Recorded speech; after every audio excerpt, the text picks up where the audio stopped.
नमस्कार भक्तगण। हनुमान जी की कृपा आप सभी पर बनी रहे।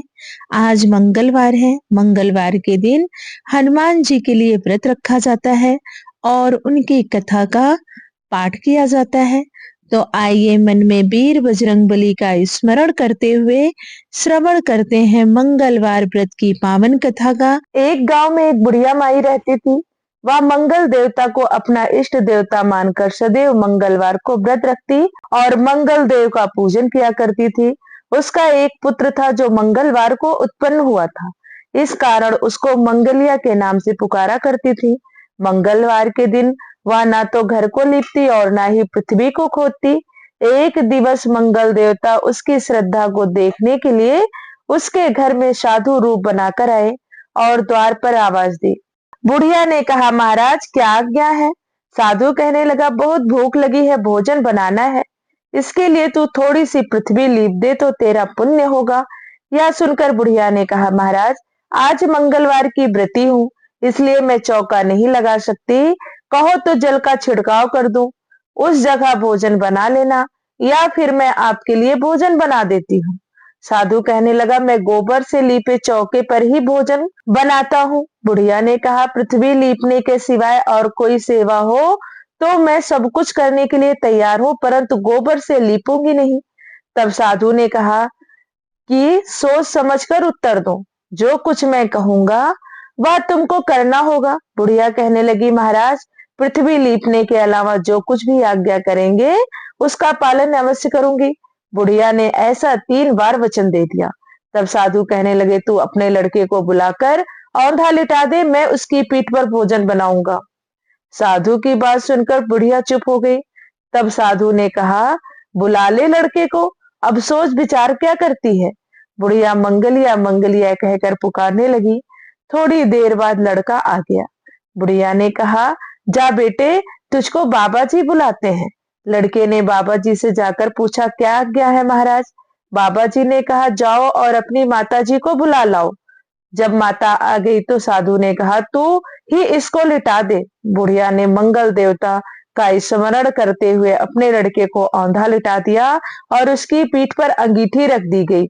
बुढ़िया कहने लगी, हे महाराज अब जो कुछ आपको करना है कीजिए, मैं जाकर अपना काम करती हूँ। साधु ने लड़के की पीठ पर रखी हुई अंगीठी में आग जलाई और उस पर भोजन बनाया। जब भोजन बन चुका तो साधु ने बुढ़िया से कहा, अब अपने लड़के को बुलाओ, वह भी आकर ले जाए।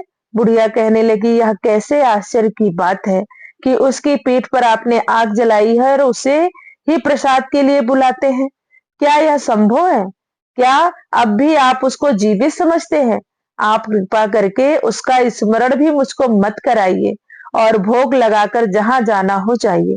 साधु के अत्यंत आग्रह करने पर बुढ़िया ने जो ही मंगलिया कहकर आवाज लगाई, त्यों ही लड़का एक ओर से दौड़ता हुआ आ गया। साधु ने लड़के को प्रसाद दिया और कहा कि माई तेरा व्रत सफल हो गया। तेरे हृदय में दया और अपने इष्ट देव में अटल श्रद्धा है, इसके कारण तुझको कोई भी कष्ट नहीं पहुंचेगा। प्रेम से बोलिए मंगल देव की जय। व्यास जी ने कहा, एक बार नैमी सारणाय तीर्थ में 80,000 मुनि एकत्र होकर पुराणों के ज्ञाता श्री सूत जी से कहने लगे, हे महामुने, आपने हमें अनेक पुराणों की कथाएं सुनाई हैं।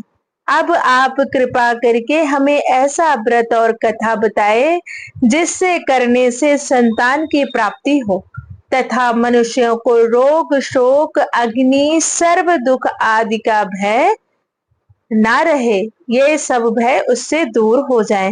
कलयुग में सभी जीवों की आयु बहुत कम है, फिर भी उन्हें रोग चिंता के कष्ट लगे रहेंगे, तो फिर वो श्री हरि के चरणों में अपना ध्यान कैसे लगा सकेंगे? श्री सूत जी बोले, हे मुनियों, आपने लोक कल्याण के लिए बहुत ही उत्तम बात पूछी है। एक बार युधिष्ठिर ने भगवान श्री कृष्ण से लोक कल्याण के लिए यही प्रश्न किया था। भगवान श्री कृष्ण और युधिष्ठिर का संवाद तुम्हारे सामने कहता हूँ, ध्यान से इसका श्रवण करो। एक समय पांडवों की सभा में श्री कृष्ण जी बैठे हुए थे। तब युधिष्ठिर ने भगवान श्री कृष्ण से प्रश्न किया, हे प्रभु नंद नंद, गोविंद, आपने मेरे लिए अनेकों कथाएं सुनाई हैं। आज आप कृपा करके ऐसा व्रत या कथा सुनाएं जिसके करने से मनुष्य को रोग चिंता का भय समाप्त हो और उसको पुत्र की प्राप्ति हो। हे प्रभु, बिना पुत्र के जीवन व्यर्थ है। पुत्र के बिना मनुष्य नरकगामी होता है। हे केशव, पुत्र के बिना मनुष्य पितृ ऋण से छुटकारा नहीं पा सकता और न ही उसका पुण्यांग नामक नरक से उद्धार होगा। अतः पुत्रदायक व्रत के बारे में कृपया करके हमें बतलाइए। श्री कृष्ण भगवान बोले, हे राजन, मैं एक प्राचीन इतिहास सुनाता हूँ, आप उसे ध्यान पूर्वक सुनो। कुंडलपुर नामक एक नगर था। उसमें नंद नामक एक ब्राह्मण रहता था। भगवान की कृपा से उसके पास सब कुछ था, फिर भी वह दुखी था। इसका कारण यह था कि ब्राह्मण की स्त्री सुनंदा को कोई संतान नहीं थी। सुनंदा पतिव्रता थी, भक्ति पूर्वक श्री हनुमान जी की आराधना करती थी। मंगलवार के दिन व्रत करके अंत में भोजन बना कर हनुमान जी का भोग लगाने के बाद स्वयं भोजन करती थी। एक बार मंगलवार के दिन ब्राह्मणी गृह कार्य की अधिकता के कारण हनुमान जी को भोग न लगा सकी, तो इस पर उसे बहुत दुख हुआ। उसने कुछ भी नहीं खाया और अपने मन में प्रण किया कि अब तो अगले मंगलवार को ही हनुमान जी का भोग लगाकर अन्न जल ग्रहण करूंगी।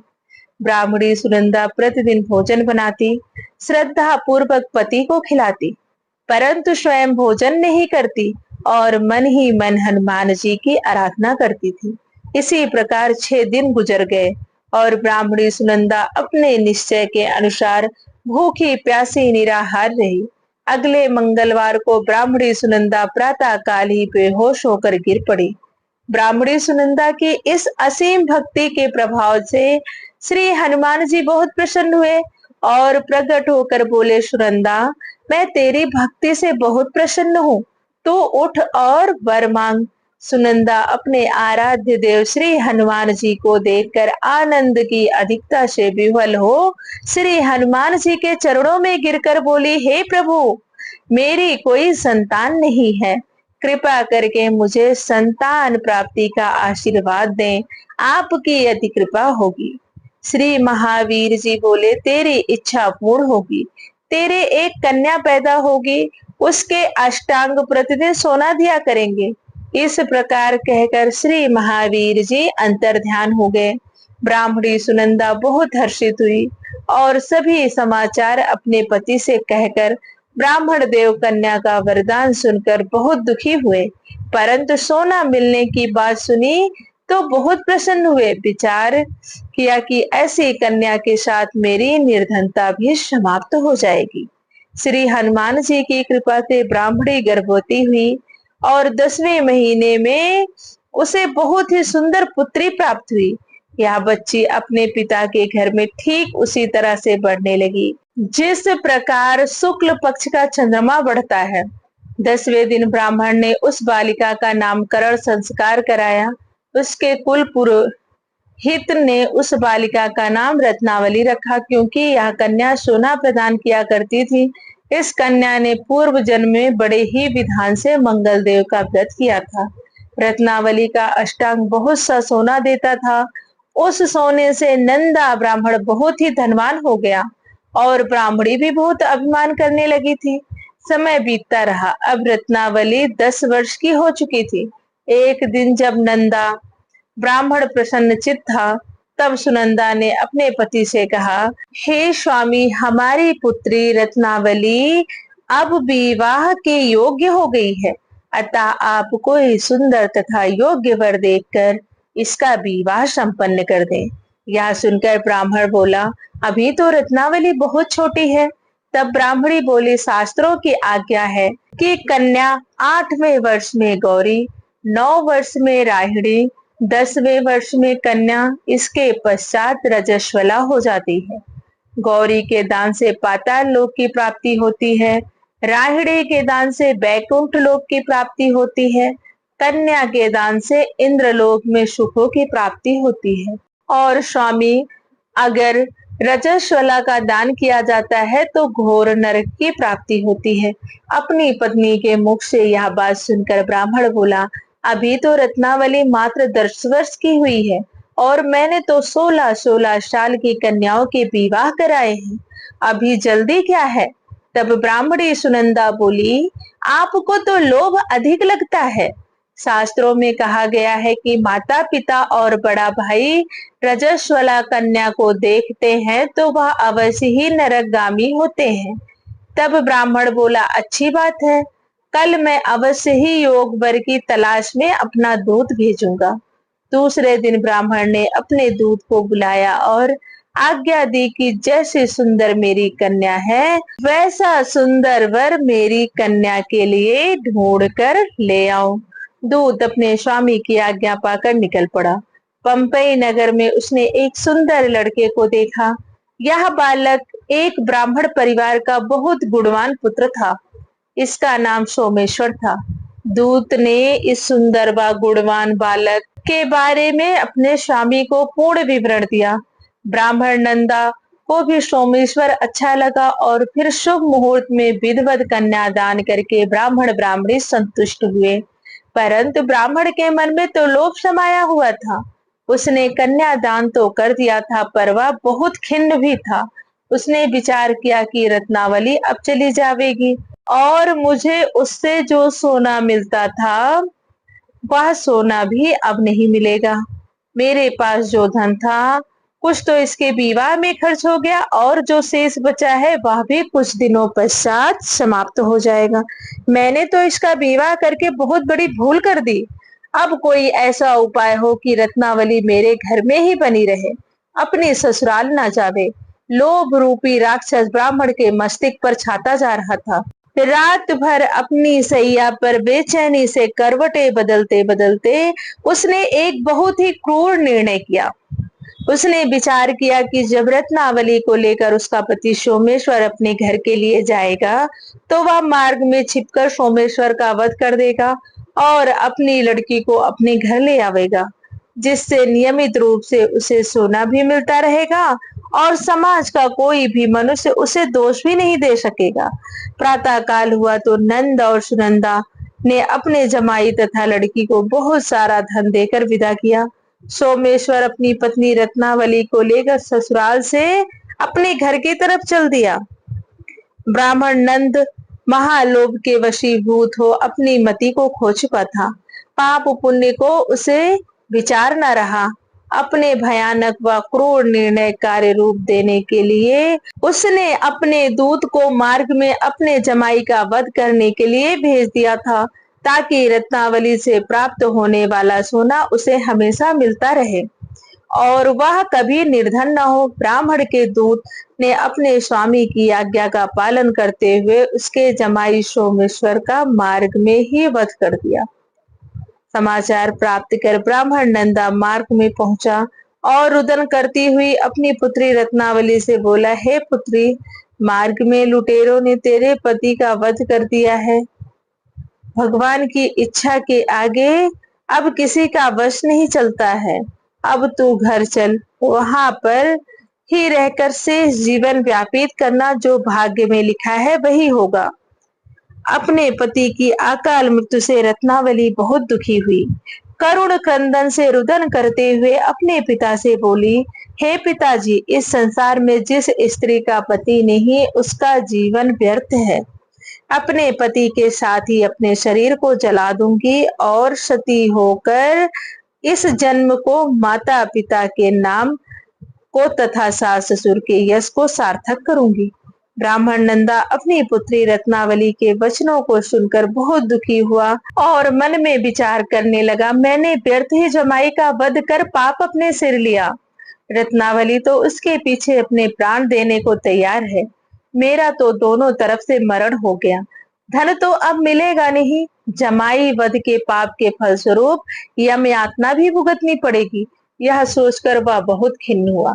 सोमेश्वर की चिता बनाई गई। रत्नावली सती होने की इच्छा से अपने पति का सिर अपनी गोद में रखकर चिंता में बैठ गई। जैसे ही सोमेश्वर की चिता को अग्नि लगाई गई, वैसे ही प्रसन्न हो मंगल देव वहां प्रकट हुए और बोले, हे रत्नावली, मैं तेरी भक्ति भाव से बहुत प्रसन्न हूँ, तो वर मांग। मंगल देव बोले, रत्नावली, तेरा पति अजर अमर है, यह महाविद्वान भी होगा, और इसके अतिरिक्त तेरी जो इच्छा हो वह वर मांगो।